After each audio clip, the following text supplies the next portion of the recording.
Hello everyone. तो I hope आप लोगों के 12th के एग्ज़ाम तो ख़त्म हो गए होंगे ऑब्वियसली, एंड जेईई मेंस का भी आपका सेकेंड सेशन का ख़त्म हो गया होगा।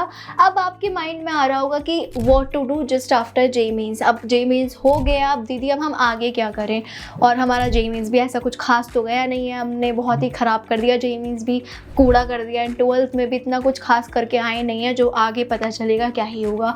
तो अब इस बीच में आपके माइंड में क्वेश्चन आ रहा होगा कि दीदी अब हम आगे क्या करें, थोड़ा हमें बचा लो ना दीदी। तो डोंट वरी, आज की इस वीडियो में अगर आपने मेरी पूरी वीडियो देख ली 2x की स्पीड पे देख लेना, तो मैं ऐसी 3 टिप्स बताने वाली हूँ आपको कि अगर आपका जेईई मेंस का एग्ज़ाम हो गया है, कबाड़ा किया है, या फिर जेईई मेंस का एग्ज़ाम कहीं ना कहीं नहीं भी दिया है और अब आप चाह रहे हो कि भाई आपको अच्छे कॉलेज में पढ़ना है, थोड़ा ये हो जाए कि भाई बीटेक में एडमिशन हो जाए, अगर आपने 3 स्टेप्स फॉलो कर लिए तो आप अपना करियर बर्बाद होने से बचा सकते हो। तो देखो, आपको गाइड करने के लिए तो मैं हूँ, बट मेरे टाइम पे ऐसे बहुत सारी वीडियोज़ अवेलेबल नहीं थी जिससे मैं देख पाती या किसी पे ट्रस्ट कर पाती। टू बी वेरी ऑनेस्ट, मैं बीटेक कर रही हूँ अपनी, एंड अच्छा खासा चल रहा है मेरा, एंड आई वॉन्ट कि मैं आपको भी अच्छे से अच्छे गाइड करूँ ताकि आप लोग भी अपना बेस्ट से बेस्ट डिसीजन ले पाओ। तो इसलिए मैं वीडियोस बनाती रहती हूँ। तो आज की वीडियो में मेरा मेन मोटिव है कि मैं आपको 3 स्टेप्स ऐसे समझा दूँ, अगर मेरे को ये सारी चीज़ें पहले से पता होती इन एग्ज़ाम्स के बारे में, इन कॉलेजेस के बारे में, तो शायद मैं और बेटर ऑप्शन चूज़ कर सकती थी। बट डोंट वरी, अभी भी मेरा ठीक ही है, एंड आपके लिए भी ये ऑप्शंस चूज़ कर लिया तो ठीक हो जाएगा। वो ऑप्शंस क्या हो सकते हैं दीदी, तो इतना बोले जा रहे हो, बता भी दो। तो देखो, सबसे पहला स्टेप आपके लिए ये है कि भाई अब जेईई मेंस जो भी हुआ जैसा हुआ बंद करो उसका टॉपिक। पहली चीज़, आपका जो अदर प्राइवेट कॉलेजेस हैं जो कि आपको गुड अपॉर्चुनिटीज़ देते हैं, बीटेक की गुड अपॉर्चुनिटीज़ देते हैं, प्लेसमेंट इंटर्नशिप की, उन कॉलेजेस में अप्लाई करो। उनका फॉर्म्स अभी भी अवेलेबल है, कुछ की डेट्स निकल चुकी हैं, कुछ का फॉर्म्स अवेलेबल है, उसमें रजिस्टर कर सकते हो। अब वो क्या क्या है वो भी मैं आपको बता देती हूँ। देखो, आपकी ऑब्वियसली आईआईटीज़ एनआईटीज़ में नहीं हो पाया तो ही मेरा वीडियो देख रहे हो। अब कहीं ना कहीं आप परेशान हो कि दीदी हमें बीटेक करना है, अब हम क्या करें, हमारा उस लेवल का एग्ज़ाम्स नहीं क्रैक हो पाया, हम जो सोचा था नहीं कर पाए। तो आप सबसे पहले ये एग्ज़ाम्स की डेट्स हैं अवेलेबल और कुछ की निकल चुकी हैं, बट डोंट वरी, अगर आप इसमें दे सकते हो। जैसे बहुत सारे ऐसे प्राइवेट कॉलेजेस हैं जो अच्छे लेवल का प्लेसमेंट प्रोवाइड करते हैं, अच्छे लेवल का इंटर्नशिप प्रोवाइड करते हैं, उसमें आप पढ़ोगे, आप अच्छे से मेहनत करोगे तो आप अच्छा लेवल का प्लेसमेंट निकाल सकते हो, आईआईटीज़ एनआईटीज़ लेवल का प्लेसमेंट निकाल सकते हो।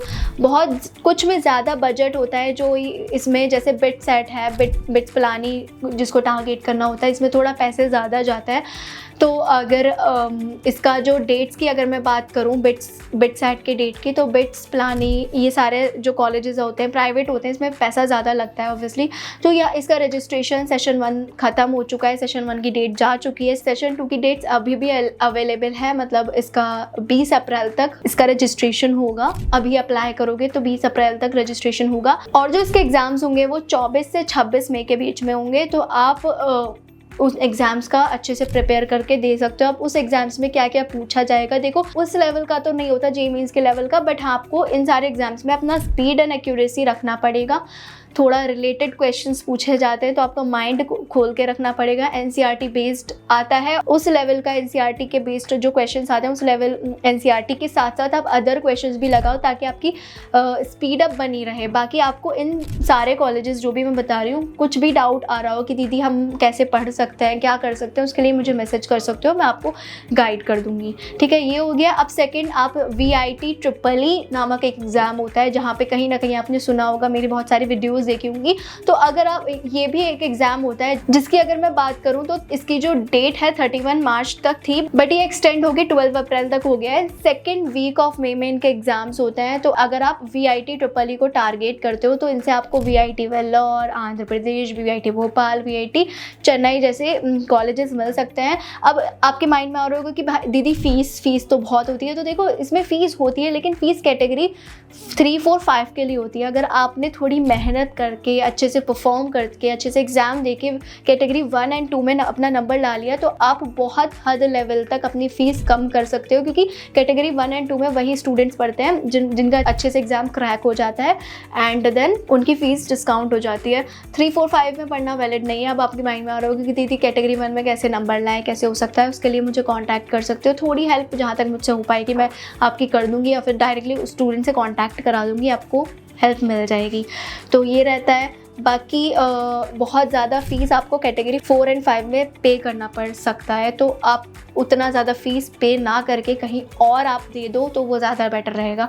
बाकी 3rd नंबर की बात करूँ तो WBJEE के नाम से एक एग्ज़ाम होता है जो ज़्यादातर स्टूडेंट जो वेस्ट बंगाल के होते हैं वो टारगेट करते हैं। ऐसा नहीं है, वो ऑल ओवर इंडिया सबके लिए अवेलेबल है, बट ज़्यादातर वेस्ट बंगाल के स्टूडेंट्स टारगेट करते हैं एंड सेंटर भी इसका वेस्ट बंगाल में ही पड़ता है, क्योंकि ज़्यादातर सीट्स रिजर्व 85%, मान लो 100% में से 85% सीट्स रिजर्व होती है वेस्ट बंगाल के लिए एंड बाकी के जो 15% सीट्स बचती हैं वो ऑल ओवर इंडिया में जितने भी स्टूडेंट्स होते हैं उनके लिए अवेलेबल होती है। अगर मैं इसके रजिस्ट्रेशन की बात करूँ तो इसका 5 अप्रैल तक रजिस्ट्रेशन हो चुका है। जिन्होंने दे दिया है उसके लिए बहुत प्रॉफिट है बात, क्योंकि इसका एग्ज़ाम 5 मई को है, तो आपके पास अभी एक और अपॉर्चुनिटी है अपने आप को अच्छा साबित करने की एंड अच्छे से अच्छे कॉलेज में एडमिशन लेने की, जहाँ पे आप अपना बीटेक का सपना पूरा कर पाओ एंड अच्छे से पढ़ पाओ, प्लेसमेंट ले पाओ। एंड एक और कॉमेट के नाम से एग्ज़ाम होता है। अगर मैं इसके रजिस्ट्रेशन की बात करूँ तो 23 मार्च तक इसका रजिस्ट्रेशन हो चुका है एंड जो इसके एग्ज़ाम की डेट है वो 9 मई आ गई है। तो जिन्होंने फिल कर दिया था तो उनके पास एक और अपॉर्चुनिटी है एग्ज़ाम देने की एंड अपने आप को अच्छा साबित करने की।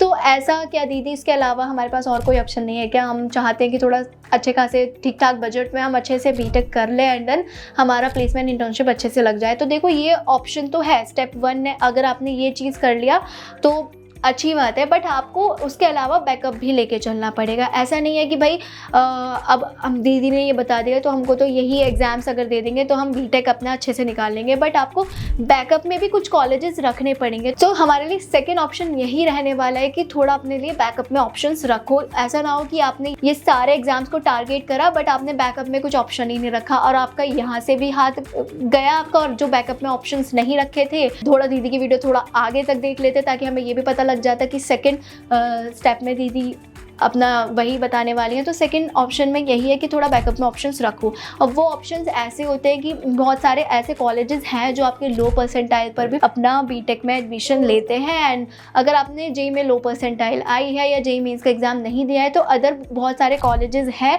दिल्ली एनसीआर में, एंड बहुत सारे कॉलेजेस ऐसा नहीं है दिल्ली एनसीआर में ही अदर लोकेशंस पर अवेलेबल हैं जो एडमिशन्स देते हैं आपके स्कोर के बेसिस पर, 12th के स्कोर के बेसिस पर, या फिर उनका खुद का एंट्रेंस एग्जाम भी होता है। अगर आप उन दोनों 12th में एंड जेई में अच्छा परफॉर्म नहीं कर पाए तो उसके बेसिस पर इनका खुद का एंट्रेंस एग्जाम होता है, उसको क्रैक कर लोगे तो आपको अच्छा बीटेक में एडमिशन ले सकते हो, आपकी मनपसंद स्पेशलाइजेशन मिल सकती है।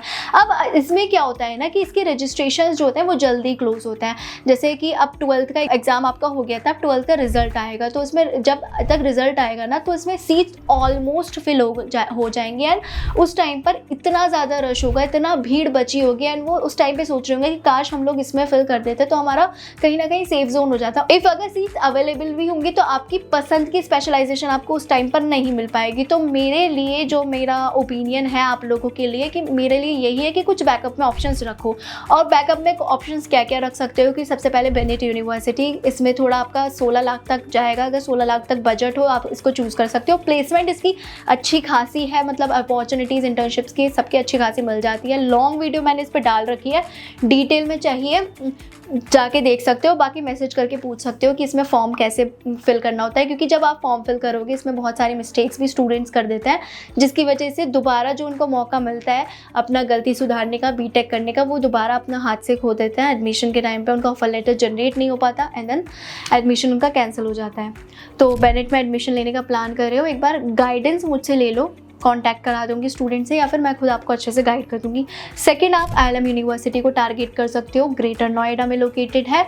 जो ग्रेटर नोएडा वाली यूनिवर्सिटी है इसमें बजट अगर आपका 9 लाख तक का है तो आप इसको टारगेट कर सकते हो एंड अपना सीट्स इसमें लॉक करवा सकते हो। इसका अगर मैं एडमिशन प्रोसेस की बात करूँ, फॉर्म फिल करना पड़ेगा, कूपन कोड इसमें अवेलेबल होता है, तो एक बार मैसेज करके पूछ लेना, फॉर्म में थोड़ा डिस्काउंट हो जाएगा। देन अगर आपका 12th एंड जेई में ठीक ठाक परफॉर्म आया है, डायरेक्ट एडमिशन हो जाएगा, नहीं आया तो इनका खुद का एंट्रेंस एग्जाम होता है, देन उसके बेसिस पर ऑफर लेटर आता है। अब एंट्रेंस एग्जाम में क्या पूछा जाएगा उसके लिए मुझे मैसेज कर सकते हो, मैं यहाँ पढ़ती हूँ तो आपको अच्छे से गाइड कर दूंगी कि आप ऐसा क्या क्या करो जिससे आप एंट्रेंस एग्ज़ाम निकाल पाओ। सेम बेनेट का भी यही रहता है कि इसमें इंटरव्यू होता है, अगर आपका अच्छा स्कोर नहीं आता तो इसमें इंटरव्यू होता है बेनेट में, उसमें इंटरव्यू में क्या क्वेश्चंस पूछे जाएंगे उसके लिए कांटेक्ट कर सकते हो।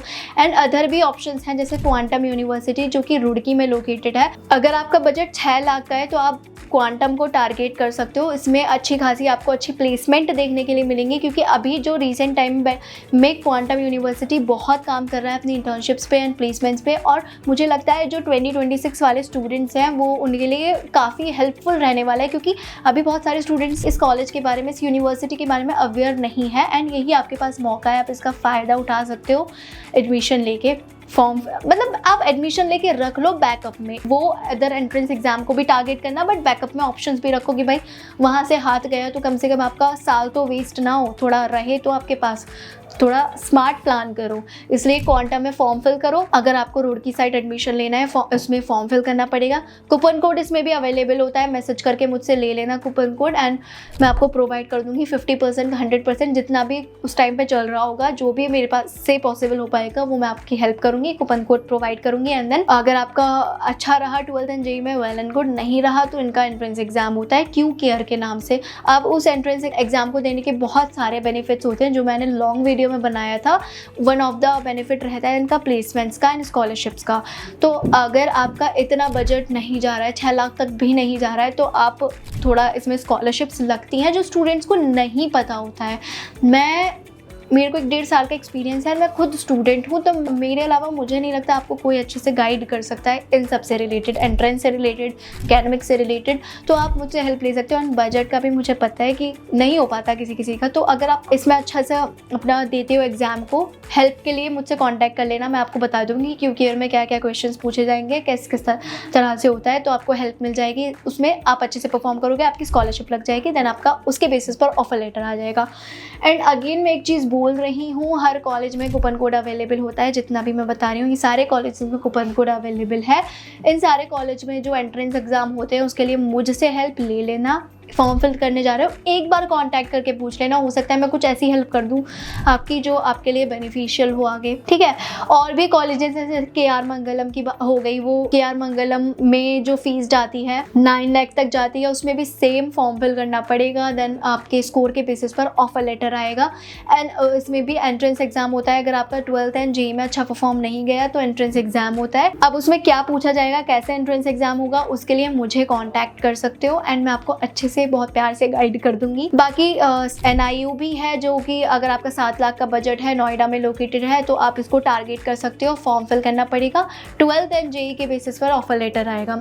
इन सब कॉलेजेस में कूपन कोड अवेलेबल है। सारे कॉलेज में एंट्रेंस एग्जाम, अगर आपका 12th एंड जेई का नहीं गया तो इनका खुद का एंट्रेंस एग्जाम होता है, तो आपके पास एक और मौका है अपने आप को अच्छा साबित करने का एंड अच्छे से बीटेक में एडमिशन लेने का, ताकि आप बीटेक अच्छे से कॉलेज से कर पाओ, प्लेसमेंट एंड इंटर्नशिप्स अच्छे से निकाल पाओ। एंड मैं नहीं चाहती आप लोग अपना साल वेस्ट करो, क्योंकि जो आपका हालत इस बार रही है वो ही नेक्स्ट ईयर में होगी, कोई बदलाव आने वाला नहीं है अगर तब तक जब तक आप खुद सीरियसली अपने एंट्रेंस एग्जाम को नहीं लेते हो। तो ये माइंड में रखो, साल बर्बाद नहीं करो, वरना आप थर्ड ऑप्शन भी चूज़ कर सकते हो जो कि मैं आगे बताने वाली हूँ। वो ऑप्शन क्या रहने वाला है वो अब सुनो। देखो, बहुत सारे स्टूडेंट्स होते हैं जिनका सपना ही रहता है IITs NITs में पढ़ने का। अब दीदी हमें तो IIT में पढ़ना है, हम नहीं चाहते, हमें तो वहीं जाना है। अब आप बताओ क्या कर सकते हैं। तो इसका भी एक सॉल्यूशन है कि पहली चीज़ तो ये, आप उस सारे एंट्रेंस एग्जाम को क्रैक करो जो कि मैंने बताया फर्स्ट ऑप्शन में। नहीं हो पाया, सेकंड ऑप्शन में जो मैंने बताया वो ले लो। मतलब एक बार मुझसे आके पूछ लो, दीदी कौन सा कॉलेज बेस्ट रहेगा मेरे प्रोफाइल के अकॉर्डिंग, कहाँ मैं जाऊँ, मिनिमम बजट मेरा इतना है, कहाँ तक किस कॉलेज को मैं टारगेट कर सकता हूँ। थर्ड ऑप्शन में आप वो जो मैं बता रही हूँ, आप एक काम करो, उसमें ले लो, अपना एडमिशन ले लो, 1 साल वेस्ट मत करो। आप उस एक साल में अपनी जेईई मेंस की तैयारी करो। जिनको आईआईटीज़ एनआईटीज़ का ही सपना है भाई हमें वहीं जाना है, एडमिशन ले लो, साथ के साथ अपना जेईई मेंस की भी तैयारी करो। अब उससे क्या रहेगा कि इन फ्यूचर अगर एक चीज़ तो आप माइंड खाली नहीं रहेगा, आप थोड़ा पढ़ते रहोगे ना तो आपका रिदम बना रहेगा, आप बिल्कुल स्टडीज़ में पीछे नहीं रह जाओगे। क्योंकि बहुत सारे स्टूडेंट्स एक साल बाद मेहनत करते हैं, बट बहुत सारे स्टूडेंट मेहनत नहीं भी करते हैं, मतलब वो थोड़ा अपना ज़्यादा लाइक इधर उधर की बातों में लग जाएंगे, डिस्ट्रैक्ट हो जाएंगे, तो वो नहीं कर पाते। एक साल बाद भी उनका वही सेम हालत रहता है। मुझे पता है, मैंने बहुत सारे ऐसे स्टूडेंट्स को देखा है, एक साल ड्रॉप ले लेंगे ये बोल के हम तो मेहनत करके आईआईटीज़ एनआईटीज़ में जाएंगे, अगले साल उनका वही सेम हाल रहता है, फिर उनको प्राइवेट कॉलेज में एडमिशन लेते हैं। तो इसलिए मैं चाहती हूँ आप इन सारे कॉलेजेस में बैकअप में ऑप्शंस रखो, कोई ना कोई कॉलेज को आप बैकअप में ऑप्शन रखो। वो कॉलेज किसको रखना है एक बार मुझसे मैसेज करके पूछ लो, मैं आपको गाइड कर दूंगी आपके लिए कौन सा बेस्ट कॉलेज रहेगा आपके बजट के अकॉर्डिंग, जिसमें आपका अच्छे से स्कॉलरशिप लग पाए, और कौन सी स्पेशलाइजेशन आपको करनी है, ताकि वो स्पेशलाइजेशन उस कॉलेज से करो तो आपका इंटर्नशिप एंड प्लेसमेंट अच्छे से लग पाए। उसके लिए मैं गाइड कर दूंगी, बट वो चीज़ ये कि आपको ऑप्शन में रखना पड़ेगा ताकि आप एक साल आईआईटीज़ की तैयारी करो, जेईई मेंस की तैयारी करो, एंड देन दोबारा से एंट्रेंस एग्जाम दो। एक साल बाद दोबारा से एंट्रेंस एग्जाम दो, एंट्रेंस एग्जाम दोगे आपको स्कोर पता लग जाएगा। अगर आपका जेईई मेंस क्लियर हो गया, वेल एंड गुड, आप वहाँ से ड्रॉप कर देना ऑप्शन, जिस प्राइवेट कॉलेज में पढ़ रहे हो वहाँ से ड्रॉप करके आप अपना आईआईटी वाली जर्नी को स्टार्ट कर देना। नहीं हो पाया तो आपके पास आपका साल भी वेस्ट नहीं गया, एंड देन आपके पास वो ऑप्शन भी बचा जो कि मैंने बताया आपको, तो आपका साल भी वेस्ट नहीं होगा, उससे आपका जो ईयर है वो भी वेस्ट नहीं होगा, एंड देन आपको पढ़ाई भी आप कंटिन्यू करते रहोगे और आपको रिग्रेट नहीं होगा। सबसे बड़ा चीज़ कि हमने ड्रॉप भी लिया और हम कुछ नहीं कर पाए।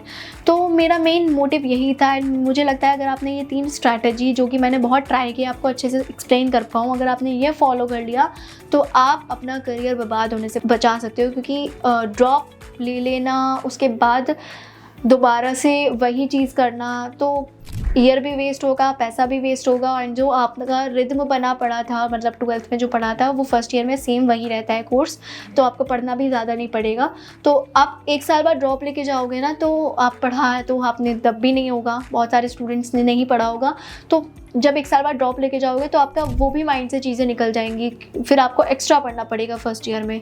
तो आपको ये चीज़ें फॉलो करके जाते हो तो आपको इतना ज़्यादा स्ट्रगल नहीं करना पड़ेगा, जो कि मैंने बताया आपको। बाकी इट्स ऑल ऑन यू, आप मुझसे मैसेज करके पूछ सकते हो कि दीदी मुझे क्या करना बेस्ट रहेगा, तो उसके लिए मैं आपको गाइड कर दूँगी। बाकी मिलते हैं नेक्स्ट वीडियो में, अभी के लिए bye bye. And next video में मैं किस पे बनाऊँ आप उसके लिए मैसेज करो। Bye bye.